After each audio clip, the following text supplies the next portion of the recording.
ಸ್ವತಂತ್ರಂ ಪರತಂತ್ರಂ ಚ ಪ್ರಮೇಯಂ ದ್ವಿವಿಧಂ ಮತಂ ಸ್ವತಂತ್ರೋ ಭಗವಾನ್ ವಿಷ್ಣು ನಿರ್ದೋಷಾಖಿಲ ಸದ್ಗುಣಃ. ತತ್ವ ವಿವೇಕದ ಅವಲೋಕನ ನಾವೀಗ ಮಾಡ್ತಿದ್ದೇವೆ. ಅದರಲ್ಲಿ 7ನೇ ಶ್ಲೋಕ ದ್ವಿಧೈವ ಅಚೇತನಂ ಮತಂ ನಿತ್ಯಾನಿತ್ಯತ್ವ ಭೇದೇನ ಅನ್ನೋದನ್ನ ನೋಡ್ತಿದ್ದೇವೆ.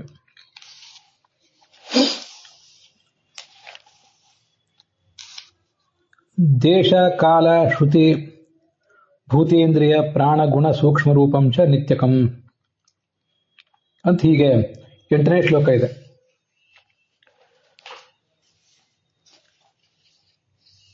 ಅದಕ್ಕೆ ತತ್ವ ವಿವೇಕ ಟೀಕಾದಲ್ಲಿ ಇರುವಂಥ ಕೆಲವು ವಾಕ್ಯಗಳನ್ನು ಈಗ ಓದ್ತೇನೆ. ದೇಶ ಅನ್ನೋ ಶಬ್ದದಿಂದ ಅವ್ಯಾಕೃತ ಆಕಾಶವನ್ನು ತಿಳ್ಕೊಳ್ಬೇಕು. ಅದನ್ನು ನಾವು ಹಿಂದೆ ನೋಡಿದ್ದೀವಿ ಕಳೆದ ದಿವಸ. ಅವ್ಯಾಕೃತಾಕಾಶ ಭೂತಾಕಾಶ ಅಂತ ಎರಡಿದೆ. ಅದರಲ್ಲಿ ಪಂಚಮಹಾಭೂತದಲ್ಲಿ ಸೇರಿದ ಆಕಾಶವನ್ನು ನಾವಿಲ್ಲಿ ತಿಳ್ಕೊಳ್ತಿರೋದಲ್ಲ. ಪಂಚಮಹಾಭೂತಗಳಲ್ಲಿ ಸೇರಿದ ಆಕಾಶ ಅದು ಅನಿತ್ಯ. ಇಲ್ಲಿ ನಾವು ತಗೊಳ್ತಿರುವುದು ದೇಶ ಅಂದರೆ ಅವ್ಯಾಕೃತ ಆಕಾಶ, ಅದು ನಿತ್ಯವಾದದ್ದು. ಕಾಲ ಅಂದರೆ ಅದರ ಪ್ರವಾಹ ಮಹಾಕಾಲ, ಅದನ್ನೇ ತಗೊಂಡಿದ್ದೇವೆ. ಶ್ರುತಿ ಅಂದರೆ ವೇದ. ಮತ್ತೆ ಭೂತಗಳು ಅಂದರೆ ಆಕಾಶಾದೀನಿ, ಆಕಾಶ, ವಾಯು, ತೇಜಸ್ಸು, ಜಲ ಮತ್ತು ಪೃಥ್ವಿ ಅನ್ನುವಂಥ 5 ಭೂತಗಳು. ಇಂದ್ರಿಯಗಳು ಅಂದರೆ 11 ಇಂದ್ರಿಯಗಳು. ಇವೆಲ್ಲ ಜಯತೀರ್ಥರ ವಾಕ್ಯ. ಮತ್ತೆ ಅಲ್ಲಿ ಪ್ರಾಣ ಅಂತ ಬಂದಿದೆ. ಭೂತ, ಇಂದ್ರಿಯ, ಪ್ರಾಣ ಅಂತ ಬಂದಿದೆ. ಪ್ರಾಣ ಅಂದರೆ ಅಹಂಕಾರದ ಒಂದು ಕಾರ್ಯ ಅಂತ ಹೀಗೆ ಅದರ ಅರ್ಥ. ಮತ್ತೆ ಮುಂದೆ ಗುಣಗಳು ಅಂಥೇಳಿ ಬಂದಿದೆ. ಗುಣಗಳು ಅಂದರೆ ಆ ಗುಣ ಅನ್ನೋ ಶಬ್ದದಿಂದಲೇ ಸತ್ವ ರಜಸ್ಸು ತಮಸ್ಸು ಅನ್ನೋ 3 ಗುಣಗಳನ್ನು, ಹಾಗೆ ಶಬ್ದ ಸ್ಪರ್ಶ ರೂಪ ರಸ ಗಂಧ ಅನ್ನುವಂಥ ತನ್ಮಾತ್ರಗಳನ್ನು ಕೂಡ ತಿಳ್ಕೊಳ್ಬೇಕು. ಮತ್ತೆ ಈ ಶ್ಲೋಕದಲ್ಲಿ ಮಹತ್ತತ್ವ ಅಹಂಕಾರ ತತ್ವ ಇದ್ರ ಬಗ್ಗೆ ಹೇಳಲಿಲ್ಲ. ಆದರೆ ಅದನ್ನು ಕೂಡ ಇಲ್ಲಿ ತಗೊಳ್ಬೇಕು ಅಂತ ಜಯತೀರ್ಥರು ತಿಳಿಸಿದ್ದಾರೆ. ಉಪಲಕ್ಷಣಂ ಚೇತತ್ ಅಹಂಕಾರಾದ್ಯಪಿ ಗ್ರಾಹ್ಯಂ ಅಂತ ಬರೆದಿದ್ದಾರೆ.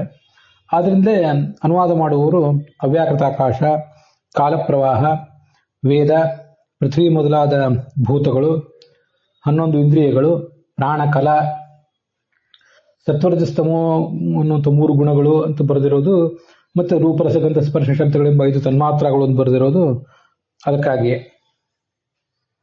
ಮತ್ತು ಮಹತ್ತತ್ವ, ಅಹಂಕಾರ ತತ್ವ, ಬುದ್ಧಿತತ್ವ ಅಂತ ಹೀಗೆಲ್ಲ ಬರೆದಿದ್ದಾರೆ.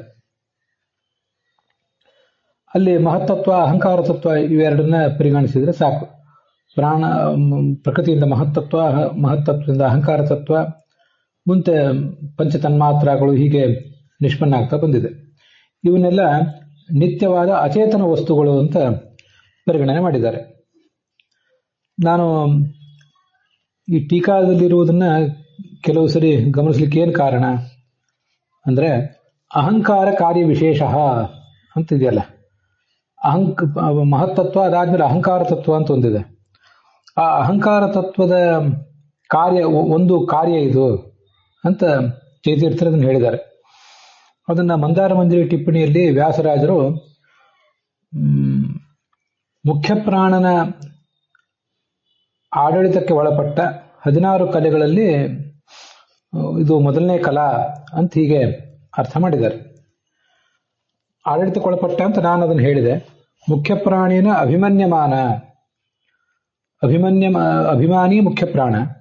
ಅವನಿಂದ ಅಭಿಮನ್ಯಮಾನ ಅಂದ್ರೆ ಅವನ ಅಭಿಮಾನಕ್ಕೆ ಪಾತ್ರವಾದದ್ದು. ಪಾತ್ರ ಅಂದ್ರೆ ಯಾವತ್ತೂ ಕೂಡ ಆಡಳಿತಕ್ಕೆ ಒಳಪಟ್ಟದ್ದು ಅಂತಾನೆ ಅರ್ಥ. ಅಭಿಮನ್ಯಮಾನ ಅಂದ್ರೆ ಆಡಳಿತಕ್ಕೆ ಒಳಪಟ್ಟದ್ದು, ಅಭಿಮಾನಕ್ಕೆ ಒಳಪಟ್ಟದ್ದು. ಅಭಿಮಾನಿ ಅಂದ್ರೆ ಅದರ ಮುಖ್ಯಸ್ಥ ಅಂತ ಹೀಗೆ ಅರ್ಥ. ಹೀಗೆ ಮುಖ್ಯ ಪ್ರಾಣನ ಅಭಿಮಾನಕ್ಕೆ ಪಾತ್ರವಾದ 16 ಕಲೆಗಳ ಮಧ್ಯದಲ್ಲಿ ಇದೊಂದು ಮೊದಲನೇ ಕಲೆ. ಹೊರತು ಮುಖ್ಯ ಪ್ರಾಣಾದಿಗಳನ್ನೇ ಇಲ್ಲಿ ಇಟ್ಕೊಳ್ಳುವುದು ಅಲ್ಲ. ನತು ಮುಖ್ಯ ಪ್ರಾಣಾದಿ ತಸ್ಯ ಚೇತನತ್ವೇನ ಅಚೇತನ ಪ್ರಭೇದತ್ವ ಅನುಪಪತ್ತೇ ಇತ್ಯರ್ಥ. ಹೊರತು ಮುಖ್ಯ ಪ್ರಾಣಾದಿಗಳನ್ನೇ ಚೇತನರನ್ನೇ ಇಲ್ಲಿ ಇಟ್ಕೊಳ್ಬಾರ್ದು. ಯಾಕೆಂದ್ರೆ ಇದು ಚೇತನದ ವಿಭಾಗವೇ ಅಲ್ಲ. ಅಚೇತನದ ವಿಭಾಗ ಇಲ್ಲಿ ನಾವು ಹೇಳ್ತಾ ಇರೋದು. ಆದ್ರಿಂದ ಇಲ್ಲಿ ಮುಖ್ಯ ಪ್ರಾಣ ಮೊದಲಾದ ಚೇತನರನ್ನು ಇಟ್ಕೊಳ್ಳದೆ ಅಚೇತನರನ್ನ ತಿಳ್ಕೊಳ್ಬೇಕು ಅಂತ ವ್ಯಾಸರಾಜರ ಅಭಿಪ್ರಾಯ. ಇಲ್ಲಿ ಶ್ರೀನಿವಾಸ ತೀರ್ಥರು ಅದೇ ಭಾಗಕ್ಕೆ ಟಿಪ್ಪಣಿ ಬರೆದಿದ್ದಾರೆ. ಪ್ರಾಣ ಅಹಂಕಾರಿಕಾರಿ ವಿಶೇಷ ಅಂತ. ವಿಷ್ಣು ರಹಸ್ಯ ಅಂತ ಒಂದು ಗ್ರಂಥ. ವಿಷ್ಣು ರಹಸ್ಯ ಅನ್ನೋ ಗ್ರಂಥದಲ್ಲಿ ಹೀಗಿದೆ: ನಾಸಾದ್ವಾರ ಬಹಿರ್ಯಾತಿ ಪ್ರಾಣೋಹಂಕಾರ ನಾಮವಾನ್ ಅಂತ. ಅಹಂಕಾರ ಎಂಬ ಹೆಸರಿನ ಪ್ರಾಣ ಅದು ಮೂಗಿನಿಂದ ಹೊರಗೆ ಬರ್ತದೆ ಅಂತ ಹೀಗೆ ಇರೋದ್ರಿಂದ ಅಹಂಕಾರಿಕ ಪ್ರಾಣ ಅಭಿಮನ್ಯಮಾನ ನಾಸಾಪಟಾದ್ ಬಹಿಃ ಗಚ್ಚಮಾನ ಶ್ವಾಸ ವಿಶೇಷ ಇತಿ ಸಂಪ್ರದಾಯವಿದ ಅಂತ ಶ್ರೀನಿವಾಸ ತೀರ್ಥರು ಬರೆದಿದ್ದಾರೆ. ನಮ್ಮ ಮೂಗಿನಿಂದ ಹೊರಗೆ ಬರ್ತಾ ಇರುವಂತಹ ಶ್ವಾಸ ಇದು ಅಹಂಕಾರಿಕ ಪ್ರಾಣ. ಇದನ್ನೇ ಪ್ರಾಣಕಲ ಅಂತ ಹೇಳೋದು. ಮತ್ತೆ ಅದಕ್ಕೆ ಅಭಿಮಾನಿ ಯಾರು ಅಂದ್ರೆ ಅಹಂಕಾರಿಕ ಪ್ರಾಣನಿಂದ ಅಭಿಮನ್ಯಮಾನವಾದದ್ದು. ಮುಖ್ಯ ಪ್ರಾಣ ಆದ ಮೇಲೆ ಪ್ರವಾಹವಾಯು ಮತ್ತೆ ಅಹಂಕಾರಿಕ ಪ್ರಾಣ ಅಂತ ಇಬ್ಬರಿದ್ದಾರೆ, ಅಹಂಕಾರಿಕ ವಾಯು ಅಂತ ಇಬ್ಬರಿದ್ದಾರೆ. ಅವರಲ್ಲಿ ಅಹಂಕಾರಿಕ ಪ್ರಾಣದಿಂದ ಅಭಿಮನ್ಯಮಾನವಾದ ಒಂದು ಶ್ವಾಸ ಇದು ಅಂತ ಅಭಿಪ್ರಾಯ. ಇಲ್ಲಿ ವ್ಯಾಸರಾಜರು ಒಂದು ಬೇರೆ ಅಭಿಪ್ರಾಯ ಹೇಳಿದ್ದಾರೆ ಮತ್ತು ಶ್ರೀನಿವಾಸ ತೀರ್ಥರು ಬೇರೆ ಅಭಿಪ್ರಾಯ ಹೇಳಿದ್ದಾರೆ. ಆದ್ರಿಂದ ಇದ್ರ ಬಗ್ಗೆ ಈಗ ಪ್ರಾಚೀನ ಟಿಪ್ಪಣಿಕಾರರು ಏನು ಹೇಳಿದ್ದಾರೆ ಅಂತ ಅನ್ನೋದನ್ನ ಹೇಳಿದ್ದೇನೆ ನಾನು. ಮುಂದೆ ನನಗೆ ಇನ್ನಷ್ಟು ಇದ್ರ ಬಗ್ಗೆ ಅಧ್ಯಯನ ಮಾಡಿ ಇದ್ರ ಬಗ್ಗೆ ಮತ್ತಷ್ಟು ಹೇಳಬೇಕಾಗಿದೆ. ಷಟ್ಪ್ರಶ್ನೋಪನಿಷತ್ತಿನ ಭಾಷ್ಯದಲ್ಲಿ ಕೂಡ 16 ಕಲೆಗಳ ಬಗ್ಗೆ ಬರ್ತದೆ. ಅದ್ರ ಬಗ್ಗೆ ನಾನು ಇನ್ನಷ್ಟು ಅಧ್ಯಯನ ಮಾಡಿ ಇನ್ನು ಮುಂದೆ ಹೇಳೋನಿದ್ದೇನೆ. ಇದನ್ನೇ ಈ ಅನುವಾದದಲ್ಲಿ ಜೀವ ಶರೀರದ 16 ಕಲೆಗಳಲ್ಲಿ ಪ್ರಾಣ ಅನ್ನುವುದು ಒಂದು ಕಲೆ. ಈ ಇದು ಅಹಂಕಾರ ತತ್ವದಿಂದ ಹುಟ್ಟುವಂಥದ್ದು. ಸೂಕ್ಷ್ಮ ರೂಪದಲ್ಲಿ ಇದು ನಿತ್ಯ ಅಂತ ಹೀಗೆ ಬರೆದಿದ್ದಾರೆ. ಶ್ರೀನಿವಾಸ ತೀರ್ಥರೇನು ಶ್ವಾಸ ಅಂತ ಬರೆದಿದ್ದಾರೆ. ಆ ಶ್ವಾಸ ವಾಯು ಅಂತ ಅನ್ನೋದನ್ನು ಸ್ವಲ್ಪ ವಿಚಾರ ಮಾಡಬೇಕಾಗ್ತದೆ. ಅದ್ರ ಬಗ್ಗೆ ಏನೇ ಆಗಲಿ ಮುಂದೆ ಮತ್ತಷ್ಟು ವಿಚಾರಗಳನ್ನ ಮುಂದೆ ಹೇಳುವನಿದ್ದೇನೆ. ವಿವರಣದಲ್ಲೇ ನಾವು ಕಳೆದ ದಿವಸ ಒಂದು ಸ್ವಲ್ಪ ವಿವರಣೆ ನೋಡಿದ್ದೀವಿ, ಇನ್ನೊಂದು ಸ್ವಲ್ಪ ವಿವರಣೆ ಈಗ ನೋಡ್ತಾ ಇದ್ದೇವೆ. ಸತ್ವಾದಿ ಗುಣಗಳು, ಹಾಗೆ ರೂಪ, ರಸ, ಗಂಧ, ಸ್ಪರ್ಶ, ಶಬ್ದ ಇವೆಲ್ಲ ಮೂಲ ಸೂಕ್ಷ್ಮ ರೂಪಗಳಿವೆ. ಇದಕ್ಕೆ ಅವು ಎಲ್ಲವೂ ನಿತ್ಯವೇ. ಸ್ಥೂಲ ರೂಪ ಮಾತ್ರ ಅನಿತ್ಯ ಅಂತ ಹೀಗೆ ತಿಳ್ಕೊಳ್ಬಹುದು. ಮೂಲ ಸೂಕ್ಷ್ಮ ರೂಪಗಳಿಂದ ನಿತ್ಯ ಅಂತ ಇಲ್ಲಿ ವಿಭಾಗ ಮಾಡಿರೋದು. ಸೂಕ್ಷ್ಮವಾದಂತಹ ಈ ನಿತ್ಯ ವಸ್ತುಗಳಿಂದ ಸ್ಥೂಲ ರೂಪದಲ್ಲಿ ಏನು ಸೃಷ್ಟಿ ಹೊಂದುತ್ತದಲ್ಲ ವಿಕಾರ ವಸ್ತುಗಳು, ಅವೆಲ್ಲ ಅನಿತ್ಯ ಅಂತ ನಾವು ಅದನ್ನ ಮುಂದೆ ಭಾವಿಸಬೇಕು. ಕಾಲದ ದಿನ, ವಿಕಾರ, ಕ್ಷಣ ಇತ್ಯಾದಿ ಇವೆಲ್ಲ ಕಾಲ ಪ್ರವಾಹದ ಅವಯವಗಳು. ಆದ್ರಿಂದ ಇದನ್ನು ಕಾಲದ ವಿಕಾರ ಅಂತಾರೆ.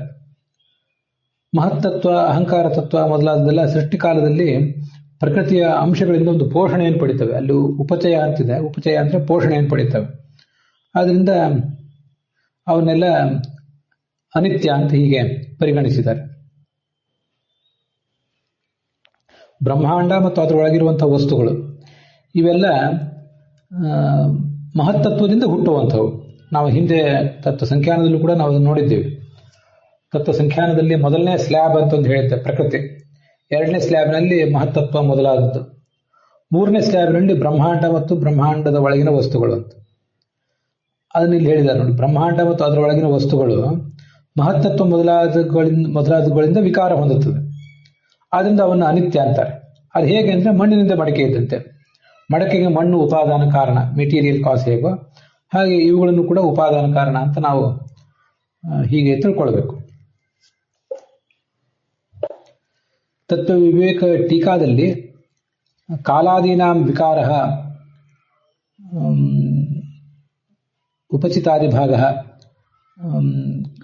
ಕಾಲಸ್ಯ ಕ್ಷಣಾದಿ ಅವಯವಾ, ಕಾಲದ ಕ್ಷಣ ಅವಯವ ಮೊದಲಾದವುಗಳೆಲ್ಲವೂ ಕೂಡ ಅನಿತ್ಯ. ಮಹಾಕಾಲ ನಿತ್ಯ, ಅದನ್ನ ಹಿಂದೆ ಹೇಳಿದ್ದಾರೆ. ಮಹದಾದಿಗಳಿಗೂ ಕೂಡ ಉಪಚಯ ಆಗ್ತದಲ್ಲ, ಆ ಉಪಚಿತವಾದ ಅಂಶ ಅದು ಅನಿತ್ಯ. ಏವಂ ಯೇಷಾಂ ಮಹದಾದೀನಾಂ ವಿಕಾರಂ ಕಾರ್ಯಂ ಬ್ರಹ್ಮಾಂಡಂ ತದಂತರ್ಗತಂ ಸರ್ವಂ ಅನಿತ್ಯಂ. ಈ ಮಹತ್ತತ್ವ ಮೊದಲಾದವುಗಳ ವಿಕಾರವಾದಂತಹ ಬ್ರಹ್ಮಾಂಡ ಏನಿದೆ, ಆ ಬ್ರಹ್ಮಾಂಡ ಮತ್ತು ಬ್ರಹ್ಮಾಂಡದೊಳಗಿರುವಂಥದ್ದೆಲ್ಲವೂ ಕೂಡ ಅನಿತ್ಯ ಅಂತ ಹೀಗೆ ಅದರ ಅಭಿಪ್ರಾಯ. ಅಲ್ಲಿಗೆ ಇವತ್ತಿನ ಈ ಭಾಗ ಸಮಾಪ್ತ ಆಗಿದೆ.